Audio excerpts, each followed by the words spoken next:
Otra cosa que popularmente se procesa son partes de las memorias RAM y compré por adelantado unas 200. Para quienes no sepan cómo se ve una RAM, aquí tengo un ejemplo para que vean de dónde vienen las partes. Y como las otras cosas, queremos extraer oro de los trozos de memoria RAM. Para hacerlo, lo sumergimos en una mezcla de peróxido de hidrógeno y ácido clorhídrico. Aquí lo hice un poco diferente porque primero agregué 250 mililitros de peróxido y luego terminé de llenar con ácido clorhídrico. Al final es prácticamente lo mismo y no importa mucho cómo se haga. Cuando terminé de agitarlo, le puse un vidrio de reloj grande encima y lo dejé reposar alrededor de una semana. Esta vez no usé una bomba para agitarlo, mas venía unas cuantas veces al día para removerlo. Luego, como lo vimos antes, vacié el líquido sobre un colador para separar los pedazos de RAM.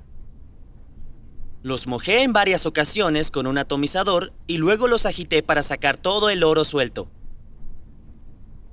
Hice esto unos minutos y pude separar mucho del oro suelto, pero como la vez anterior hay que hacer un segundo lavado. Cuando vemos el tazón de lado, se pueden ver muchas escamas de oro flotando y parece que una cantidad decente se ha hundido hasta el fondo. Sería un desastre sacarlos directo del tazón, así que serví porciones pequeñas con un vaso. A diferencia de la última vez, la filtración no tomó tanto tiempo porque no lavé con demasiada agua, solo tuve que filtrar 1 o 2 litros. Finalmente, terminamos con el líquido verdoso. Lavé el vaso un poco y dejé que los últimos restos se escurrieran. Mientras esperaba que se escurriera lo último, tomé el colador con los trozos de RAM y les di un baño. Me di cuenta que el oro podía separarse fácilmente sumergiéndolos de tanto en tanto y luego agitando el colador. Los trozos de RAM estaban bastante limpios antes del baño, por lo que el rendimiento es realmente inmenso. Se puede ver que hay algunos trozos todavía con un poco de oro y esos los voy a usar en próximas tandas. Un trozo entero se logró colar. Lo saqué, pero se pueden ver otros restos que también pasaron. Así que como hice antes, con un vaso saqué el líquido y lo vertí en el filtro. Una vez que vacié todo, lavé los costados con un poco de agua para llevar todo el oro al fondo. Luego que todo el agua se filtrara y quedó un bonito montón de oro en el fondo. Metí todo el filtro dentro del vaso y lo abrí para que pudieran caer algunas de las escamas de oro. Para disolver el oro, esta vez usaré el otro método que lleva ácido clorhídrico y blanqueador en lugar de ácido nítrico. La primera parte es muy similar, añadimos ácido clorhídrico hasta que más o menos se cubra todo. Para la siguiente parte añadimos poco a poco cantidades pequeñas de blanqueador y agitamos mucho entre ellas. Debemos usar lo menos posible de blanqueador, por eso lo añadimos en porciones pequeñas. Cuando se mezcla el blanqueador con el ácido clorhídrico se produce dicloro y el cloro oxida el oro metálico en cloruro de oro 3. Luego, como vimos con el agua regia, el cloruro de oro que se forma reacciona más con el ácido clorhídrico para formar ácido cloroáurico. Finalmente, luego de agregar suficiente blanqueador, todo oro se disuelve y estoy listo para filtrarlo. Antes de filtrar, primero quité la varilla de vidrio. Y como hice antes, filtré todo en un filtro de café, pero me aseguré de que el filtro del vaso no cayera. Es importante enjuagar toda la solución de oro del filtro del vaso, y para hacerlo, agregué un poco de agua varias veces y la agité. Lo hice varias veces y sabemos que está bien lavado cuando el agua que vertemos es incolora. Este es el lavado final y el agua sale prácticamente incolora, así que podemos asumir que queda muy poco o nada de oro. Como último paso, usé una botella apretable para enjuagar lo que pudiera haber quedado en el filtro. Cuando estuve relativamente seguro de que no quedaba oro en el papel del embudo, lo quité. Antes mencioné algo llamado prueba de cloruro de estaño y ahora voy a mostrar qué es. Lo que hago es tomar un pedazo de papel y sumergirlo en la solución de oro y luego le agrego un poco de cloruro de estaño. El cloruro de estaño reacciona con la solución áurea para formar un precipitado morado. Aquí la usamos para probar la presencia de oro, pero también se puede usar para diferenciar distintas soluciones de metales preciosos. Con oro obtenemos morado oscuro, casi negro, pero con algo como el platino, podemos obtener un color amarillo o marrón. Hice la prueba aquí como demostración, pero lo más común es hacerla después de precipitar el oro para asegurar que no quede oro en la solución. Una vez dicho esto, pasamos al paso de la precipitación, donde agrego metabisulfito de sodio a la solución. En la primera parte del video agregué una cucharada y aquí usé 2. La verdad fue sin un objetivo específico, solo me nació hacerlo. Agregar un poco de más de metabisulfito de sodio no es un gran problema y podríamos producir un poco más de gas SO2. Como antes, cuando los iones oro reaccionan con el SO2, la solución va a pasar de ser amarilla a incolora y se empezará a precipitar oro negro. Solo por el color oscuro de esta solución, podemos ver que tenemos más oro esta vez que la vez pasada. Lo dejé reposar un rato y la mayor parte del oro se hundió. En lugar de ser negro, esta vez es más marrón, y es evidente que tenemos más que la última vez. Para separar el oro hay que filtrarlo y a diferencia de antes, donde usé un filtro de papel adecuado, aquí voy a usar un filtro de café. Intenté sacar todo el oro que pude vertiéndolo rápidamente en el vaso, pero quedó mucho. Para sacar todo el oro que quedaba, usé la botella apretable. Y luego lavé las paredes del filtro de papel para bajar parte del oro. Luego saqué el filtro de café del embudo y lo puse a secar. Este es el líquido que filtré y le voy a hacer una prueba rápida de cloruro de estaño. Ya lo había hecho antes de filtrar todo, pero no sé cómo perdí esas tomas. Esta prueba se debe hacer antes de filtrar todo, pero en fin, cuando lo probé aquí salió negativo. Aquí se puede ver cómo es cuando está seco. Quedó un bonito montón de polvo de oro. Para almacenarlo temporalmente, lo pasé a un pequeño vial y comencé el proceso de la tercera fuente de oro. Como dije antes, este oro fue un generoso regalo de nuestro amigo Robert Bradbury. Para empezar, lo destapé y metí una barrita de agitación. Como no hay que sacar el oro de partes de computadora, podemos pasar directamente a disolverlo. De los 2 métodos que tengo para disolver el oro, decidí usar agua regia. Usé como 1 mililitro de ácido clorhídrico para cubrir el oro y agregué 0.3 mililitros de ácido nítrico. Después de agitarlo unos minutos, la mayor parte del oro se había disuelto, pero todavía quedaba un poco flotando. Para disolver el resto del oro, añadí un poco de ácido clorhídrico y un poco de ácido nítrico alternadamente. Al final, logré que se disolviera el oro, pero se puede ver mucha basura flotando. Podría parecer que todavía hay algo de oro flotando, pero les aseguro que es plástico o algo más, pero no es oro. En fin, una vez disuelto el oro, podemos pasar a filtrarlo. Hice este pequeño sistema de filtración combinando un filtro de café, una liga y un vial. Pensé que como iba a hacer esto a pequeña escala, debería usar un sistema miniatura. Como lo vimos anteriormente, una vez que se filtra todo, lavó el vial varias veces y también el filtro de papel. Al terminar, podemos quitar el filtro y pasar al paso de la precipitación. Agregué un poco de metabisulfito para precipitar el oro, pero fue un desastre. Hasta este punto todo parecía ir bien, pero desafortunadamente en química siempre hay algo que sale mal. Decidí terminar de procesar el oro que aún estaba en el vial antes de intentar salvar lo que se derramó.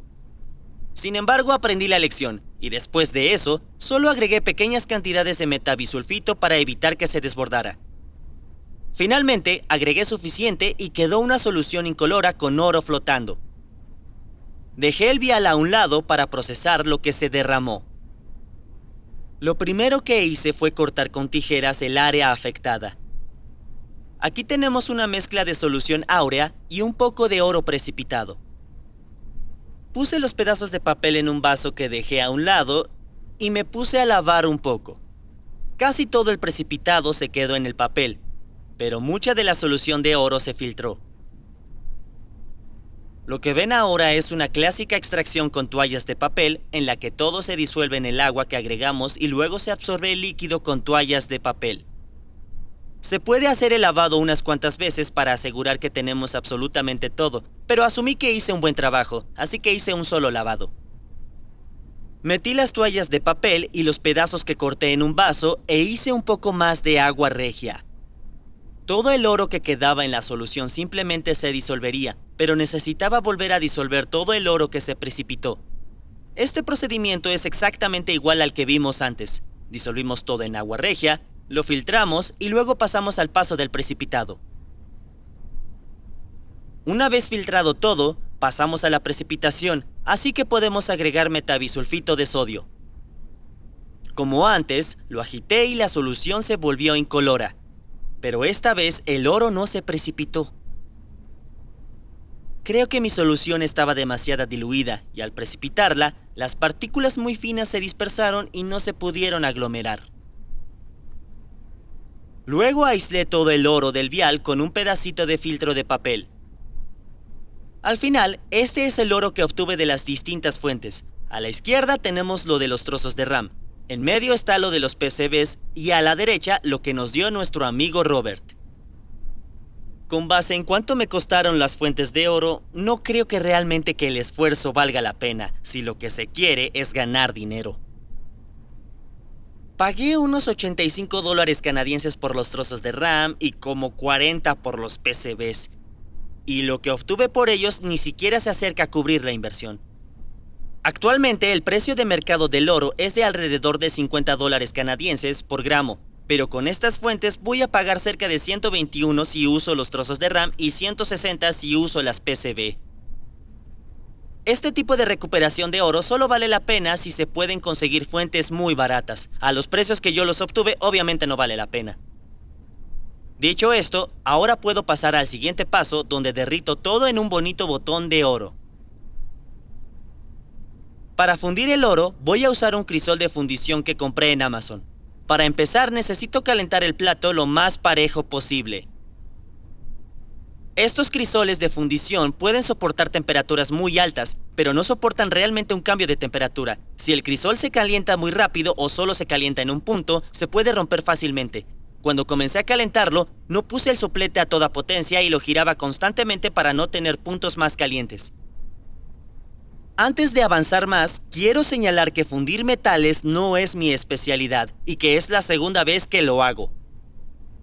Cuando consideré que el plato estaba suficiente caliente, comencé a espolvorear un poco de bórax. Cuando el bórax se derrite, sirve como un flujo y evita que el oro se pegue al plato. Si se aplica correctamente, el oro líquido debería poder deslizarse por el plato y al calentarlo unirse en una sola masa. Apliqué el bórax bien, pero el plato no estaba suficientemente caliente. Debí poner al bórax hasta el crisol que estuviera algo rojo vivo, pero usé un soplete malo y me costó trabajo calentarlo todo. Si el plato hubiera estado bastante caliente, el bórax se hubiera derretido fácilmente y formado un esmalte en el crisol, pero como no lo estaba, se formaron perlas. No era lo mejor tener perlas de bórax, así que intenté calentar el crisol más y añadir más bórax y derretirlo. Mejoró un poco, pero seguía sin ser ideal. Guardé los filtros que tenían oro en el mismo vial donde guardé el oro, y después de esto puse todo en el plato. Quedó un poco de oro en el vial, así que usé una toalla de papel para sacarlo. Una vez que tenía todo en el crisol, comencé a calentarlo con el soplete y el papel empezó a quemarse. Finalmente, llegué a un punto en el que quedaba solo oro y casi nada de papel. Antes de fundir el oro, agregué un poco más de bórax sobre los restos. Este paso de bórax es para asegurarme de que realmente agregué lo suficiente y también evita que el polvo de oro salga volando al usar el soplete. Aunque usé un soplete MAP, la verdad no era tan potente, así que me tomó tiempo fundir el oro. Si adelantamos unos minutos, se puede ver que el oro comienza a fundirse. El soplete sí funcionó para fundir el oro, pero fue un problema total y me tomó muchísimo fundirlo todo. Si saltamos otros minutos más, se puede ver que me quedó una perla de oro muy pequeña y mal formada y algunos restos de oro. Usé el soplete para calentar la perla y licuarla y mis pinzas para girar el crisol para que la perla de oro pudiera recoger los demás restos. Cuando me quedó una sola perla de oro, apagué el soplete, esperé unos segundos para que se endureciera y la tomé con unas pinzas. En cuanto salió del crisol, tomó un color bastante oscuro. En este punto ya se había enfriado un poco, pero de cualquier forma la sumergí en agua. Una vez fría, abrí las pinzas y me di cuenta de que se le había pegado un poco de bórax. El bórax es soluble en agua, así que quité el botón de las pinzas y lo metí en agua para limpiarlo. El último paso era comprobar el rendimiento y obtuvimos entre 0.76 y 0.78 gramos de oro.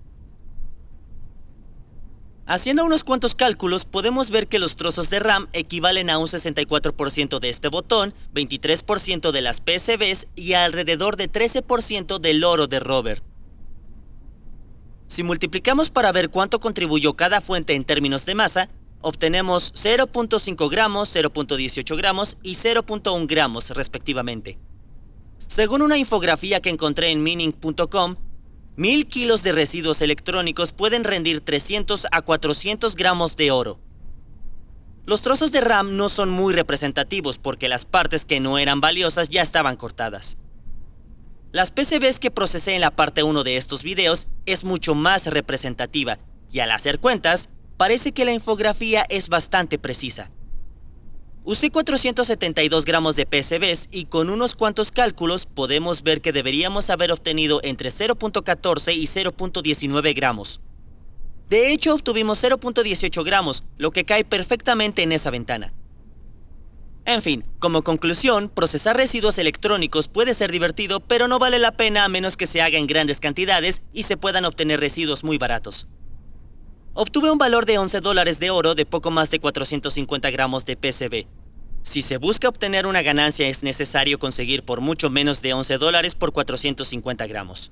Además, hay que considerar los químicos que se usan, así como el tiempo toma hacer esto. Creo que sí vale la pena si solo se hace por diversión, pero si se busca una ganancia, es necesario investigar más profundamente. En fin, este es el final del video. No estoy seguro de cuál subiré después. Puede ser en el que hago cloruro de mercurio, pero no estoy seguro. Nuevamente quiero agradecer a todos los que me apoyan en Patreon, especialmente a quienes donan $5 o más. Todos los que donan y me apoyan en Patreon pueden ver mis videos 24 horas antes de publicarlo en YouTube. Y todos los que donan $5 o más reciben su crédito al final del video como ven aquí. Sin embargo, en los próximos meses quiero trabajar en mi página de Patreon y quiero agregar más recompensas y tal vez niveles más altos. También quiero ofrecer contenido exclusivo para Patreon. Como siempre, estos son los videos que ya grabé y en los que planeo trabajar. Si tienen alguna sugerencia o ideas, por favor déjenla en los comentarios.